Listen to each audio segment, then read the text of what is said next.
Alright guys, welcome back to the channel. Right now I'm driving to the storage unit. It's not a shop. I haven't had one of those in a long time. Can't afford it. By any means, I'm not doing this channel to make money. I'm actually doing it to show everybody my abilities, to get my name out there, and just have fun. I love to work on cars. I've been doing it for a very long time, and people have asked me why I haven't shot video. Stage fright, that's a big one. So picturing everybody naked. The whole point of this, I want to ask you guys, can I use?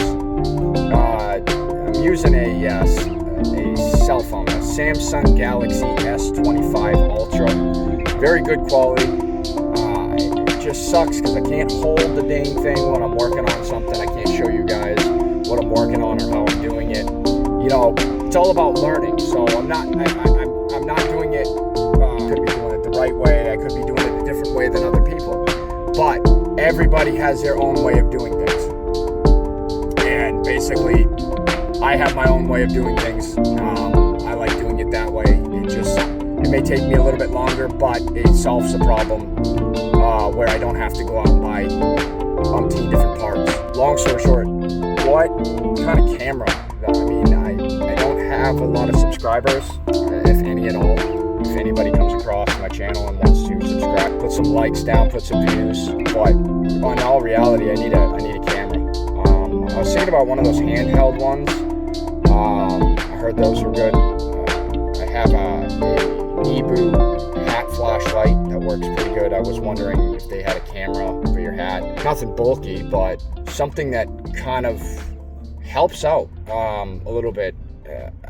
All the stands I've tried for like cell phones and camcorders and cameras, they fall over, and when they fall over, they break. And the last one I had, which was an expensive one to me, it wound up breaking one of the legs off.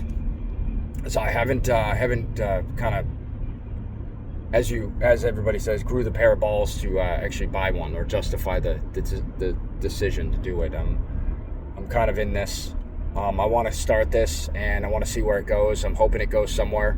If not, I'm going to keep trying. It's all about trying. No, there's handheld cameras, there's hat cameras, there's GoPros. GoPros are a wee bit on the expensive side for me right now.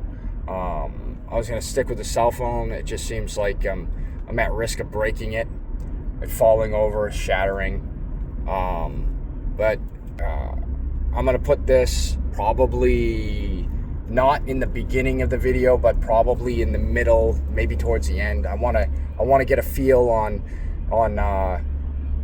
cameras. Everybody leave it in the comments. You know, action scenes and moving around quick. Sometimes the camera don't focus that great on moving quick. I think that's called gimbal, but I could be wrong. If I'm wrong, hey, correct me. But that would be great. We're almost to the storage unit, and we're gonna get set up soon. But yeah, we'll be right back. All right, so I had to change a generator plug, spark plug, because my generator wouldn't work. Closed to run. I'm putting up shelving. It's a mess in here. Guess we'll put that on the shelf. So the plan today is to still try and figure out the wideband. I got to measure the difference between, or I should say the difference, because I had my transmission checked and I had it serviced, and the kid that did the work did not have the same care that I would doing the job.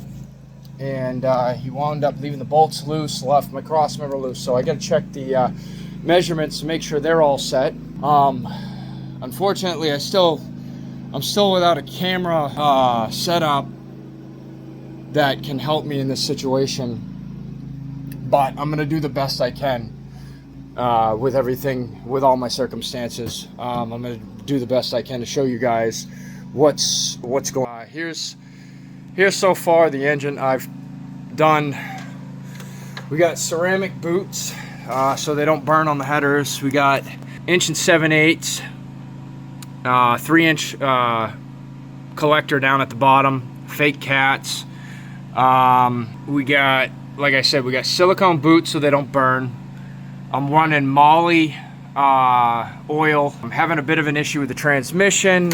Was having issues with the throttle positioning sensor. I think I got that straightened out. I'm not entirely sure. I guess I'll figure that out. I'm in the process of cleaning up this wiring mess. I gotta find that cover, which I don't know where it is because I still gotta build it. I'm gonna put that aside and I'm gonna put my trickle charger on and I'm gonna finish up and I'll be right back.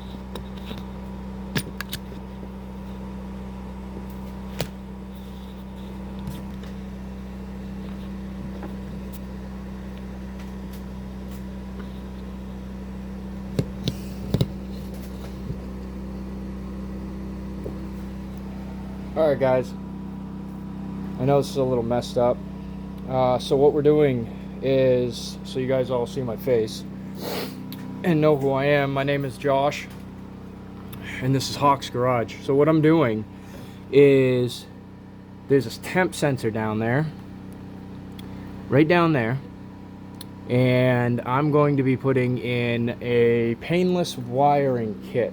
So the whole point of this painless wiring kit, so I can take care of this probe that's in my radiator, because that radiator was expensive. So we have to splice and hook up the ground or the black wire to the sensor. So the whole point of this painless wiring kit, so I can take care of this probe that's in my radiator. All right, so I'm back. There's the ground wire. Kind of focus. There we go. Kind of something like that.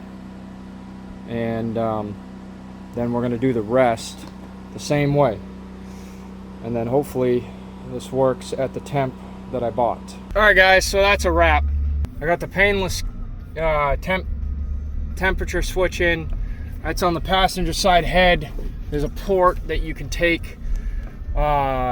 There's like a cap that's in the cylinder head you could take out. It's like a, I can't remember what size. I think it's like a T50, but you could take that out.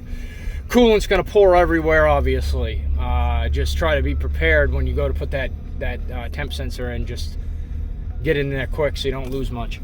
But other than that, I wired everything up per instructions and got rid of the probe out of the radiator, which actually did clean it up real nice. I got a few odds and ends that needs to be taken care of because it looks like crap.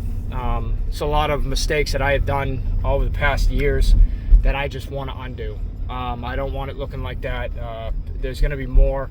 I'd like to put an engine shield or an engine cover over the intake to make it look a little bit nicer, because it just doesn't look all that great.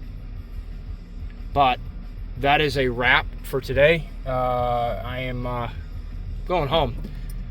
It's 5:30. So as for that, I'll catch you guys on the next video. Check out the channel. There's going to be more content, I promise you that. And not only that, but thank you to anybody that subscribes, likes videos, shares, and it will grow the channel. We will be doing revivals. I'm going to be having a lot of my friends on the shows, and once I get this truck going, Code Red will be doing more content with that. Maybe some sketchy burnouts and drifts. The other thing is hopefully that I can get more cars on the channel that I can do. Like I said, my dad has an 87 Cutlass G body with a 455 and a 350 turbo 350 transmission. I got to do some cosmetic work. Tree fell on it, so I gotta basically straighten out the back window and put a back window in. But other than that, that's a wrap. Please subscribe, check out the channel, and I'll check you guys all at the next one. Thank you. It has this metal bar in the middle that just defeats the purpose of trying to stand it up. So I'm gonna do my best to show you guys everything. Yes, that's my punching bag. So what we're gonna do is, this is gonna go onto the sensor, this right here, So I'm going to crimp that onto the black wire. And then the red, one red is going to go to constant, and then the gray wire is going to go to 12 volts. So like I said, I can't tell. I wonder if this is like a 190 temp to 205. Not sure yet. Well, I am sure, I just can't remember. And there it is. And as you can tell, it's blowing. So I gotta clean up the wiring. I still have to do a bunch of other stuff to it, but I think I'm gonna wrap it up today. I still have to measure what's going on with the diff, and hopefully that's still good. Oh, give it a good shot.